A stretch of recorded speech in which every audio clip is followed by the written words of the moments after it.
this way. If you don't do this inside the studio, your style is useless outside of the studio. Understand?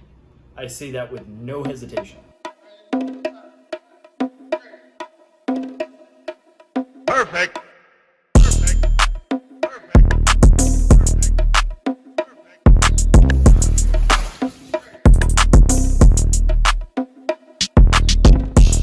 A couple months ago, I made a video called something along the lines of ranking martial arts styles best to worst in like a tier list fashion. Got a lot of people who didn't agree with me. So what we're gonna do today is I'm gonna make a list of different things that make a martial arts style legit or not legit. And when I say that, I mean like if you have 3 or more of these things, it's probably a pretty legit style. But if you have less than 3 of these things, not legit. Does that mean not worth your time? If you enjoy it, it's worth your time. If you don't enjoy it and you just want like to get legitness out of it, then maybe you should start thinking about other alternatives. All right, let's run a drill real quick. Take your martial arts style that you're teaching or you're learning, count up the points from what I made in this video, and then comment below how many points your style has and how you feel about that. Let me know how you feel. Okay, so the first things first, strength and conditioning. Now, not a lot of styles have necessarily strength and conditioning, but you see it a lot in older traditional styles. When I'm not talking about like knuckle conditioning, I'm talking about like actually making you stronger and more conditioned to fight. A lot of programs involve strength conditioning of some sort. A lot of schools implement it into their training. If you do this, then it will make your style inevitably stronger, faster, more explosive, which are all things that can make your style more legit. So first and foremost, strength and conditioning on the list. Number 2 we're going to talk about is striking. I feel like this is an obvious one. Striking can be elbows, it can be hands, it can be feet, it can be headbutts, it can be a plethora of things, but striking, the action of hitting someone else with one of your limbs, or noggins, I suppose. But unlimited striking to the head and body, even to the legs. And the reason I say this is because there's plenty of styles that are like sport-based that don't allow full contact to the head. And if you're training specifically just in sport, then you have to understand that you are missing out, like Kyokushin or WTF Taekwondo, you're missing out on that aspect of getting punched in the head. That being said, there are other ways you can make it legit. This is one option. But striking is a very serious factor to whether or not your style is legit. Throws or takedowns or sweeps, very important in all styles. Why? Maybe your striking sucks. You might need a fail-safe, or you want something that can subdue someone, I believe that's the right word, without hurting them, maiming them, destroying their livelihoods, messing up their whole money maker. Most likely if someone's fighting you, they don't have much of a moneymaker. Anyway, I digress. We talked about throws, ways to get people down on the ground, sweeps, different things to get people from going vertical to horizontal.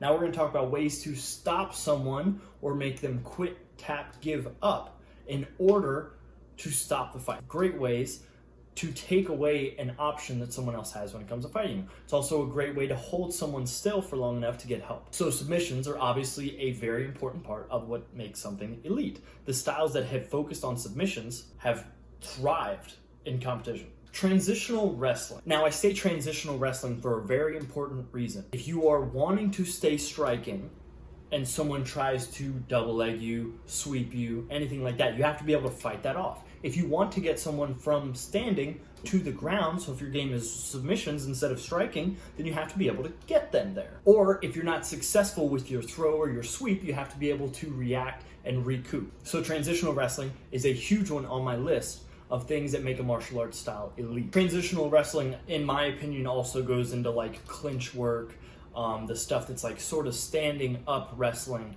or sprawls, stuff like that. Wrestling, pretty much. Okay, here's where we get to the nitty gritty.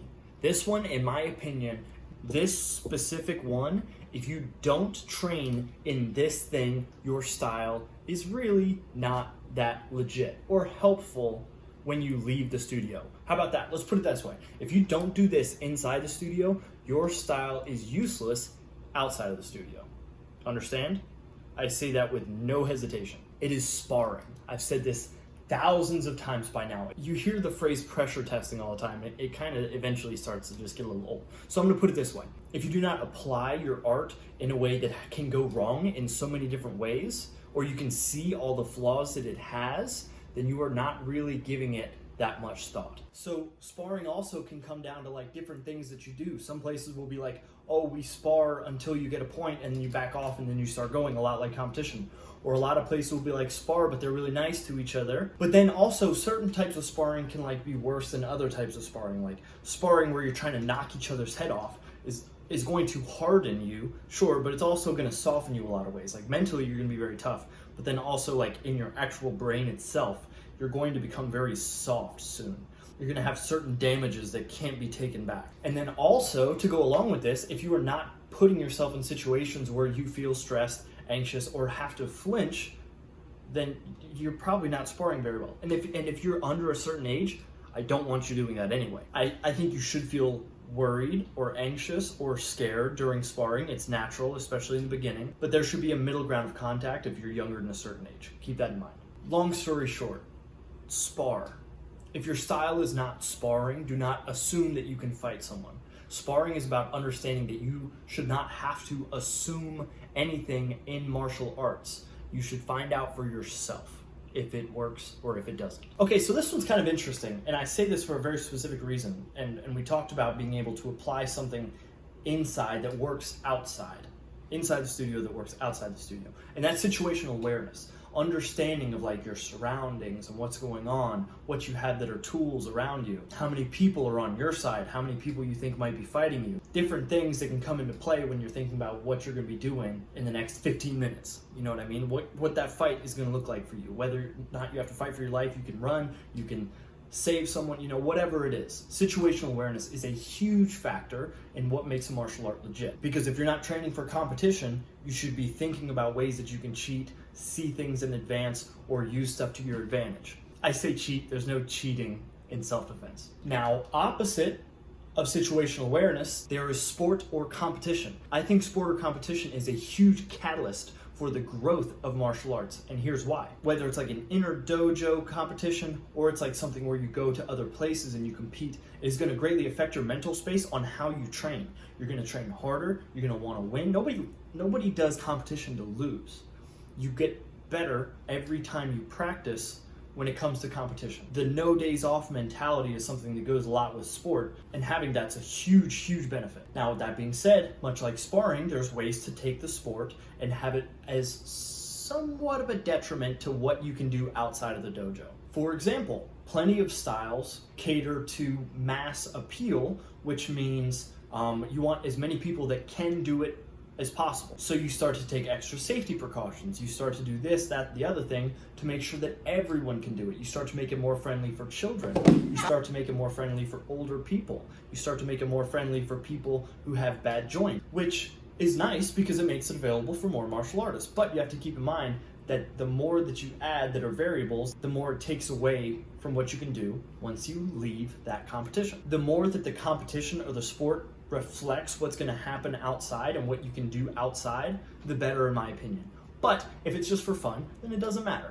Then you can just do that sport and competition as much as you'd like and enjoy your life. This next one's a huge one, and I think it falls under the radar a lot. It's brutal honesty. When I say brutal honesty, I mean, what is your sport doing for you? What is your martial art doing for you? Is it because you enjoy competing and that's all you want to do? Perfect. Awesome. Is it because you want to learn self-defense and learn how to fight? Perfect. Awesome. Is it something in between that's recreational? Perfect. Awesome. You know that, you're golden. But if you're taking WTF Taekwondo because you want to get better at fighting, then you're not being honest with yourself. If you're taking it for recreation, that's awesome. It's a great way to burn calories. Or we could take this into another route. If you are doing Krav Maga to learn how to fight, but you're not sparring and applying it, then you're not being honest with yourself. It's all about like thinking about what you are not capable of and filling in those gaps. So when the time comes, you have the tools that you need to succeed. Bars. Bars. Okay, and the last one is a high capacity of learning. Having a bunch of different things that you can learn over a period of years is awesome because it gives you, and it's not just because you want to learn a lot of stuff, it's because it keeps you into it. It keeps you motivated, it keeps you driven to always be learning something new, because if there's always something new to learn, then you want to keep coming back. And the more that you come back, the better you're going to get. So the capacity of knowledge, of learning, of the depth, whatever you want to call it, that capability to come in day after day after day after day and always have something new to put on the table is amazing. When I talk about this, let's compare two arts real quick. Let's compare boxing and karate. When it comes to boxing, you can get pretty good at fighting within like a year and a half, 2 years. Pretty good. Better than the average person for sure. You can take karate, and because it has so many more things that you should learn right off the bat rather than footwork, punching, head movement, blocking. Not that that's all there is to boxing, but those are 4 things that are going to make you a great fighter. When it comes to karate, punches, kicks, throws, takedowns, submissions. Throws and takedowns are the same thing. Submissions, katas, whatever else your school wants to teach you. Self-defense applications, 1-steps, whatever it may be.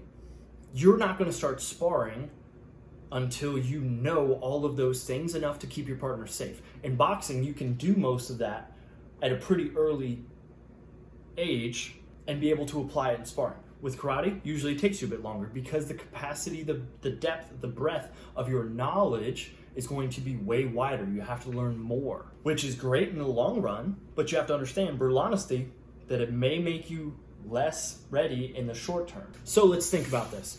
I just said 10 things roughly. Let's run a couple things, and you can do this with your martial arts style afterwards. Let's talk about boxing. Boxing has sport and competition, it has striking, it definitely has sparring, it definitely has brutal. You need to know how to kick. You should learn how to kick. If somebody knows how to leg kick and you're a boxer, you might be in a bad spot. I think 2 people are dishonest with themselves about that. Anyway, not situational awareness, not throws, definitely strength conditioning. That's 4 things right there off the bat. You can be missing some of these things and still be a legit style because of how many added benefits you have. Do you see where I'm going with this? Let's take Taekwondo example. Competition. That's all. Okay. I'm sorry. I'm not sorry. My true love karate has so many of these as long as it's taught correctly, and most importantly, it has the brutal honesty with itself. Too many of these styles are lacking the brutal honesty. Let's talk about karate that I teach to my kids. Boom, my karate. My karate. Strength and conditioning, sometimes. We do exercises, warm-up, stretching. We're gonna add it. Striking, yes. Throws, yes. Submissions, yes. Transitional wrestling, yes. Not as much as everything else though, but I'm working on teaching them more. Sparring, after a while, yes, takes them a bit to get there. Situational awareness, definitely. Brutal honesty, yes, very important. Start teaching brutal honesty about what you're teaching. Sport competition, not really, not so much. You can ask to do sport and competition. I'm not really going to give it the point because I don't teach them with the intent of them doing sport. Depth of knowledge, tons. That right there, 1, 2, 3, 4, 5, 6, 7, 8, 9. Am I biased? Yes, of course. Am I trying to teach the best I can? Yes, of course. And hopefully you can find out how you can learn the most or teach the most through this video. If this did anything for you, I hope you hit the like button and subscribe, or share it with someone who you think it will help. If there's anything else I can do for you, make sure you hit me up in the DMs at Sensei_Seth. You guys know the deal. If you don't subscribe, I will take your not legit martial arts style, I will bundle it up into a little package, I will sell it to you for $300 for a 3-year period and guarantee you get your black belt, and then after I do all that and I give you all these promises, I'll shove it down your throat and make you choke on it. That got real.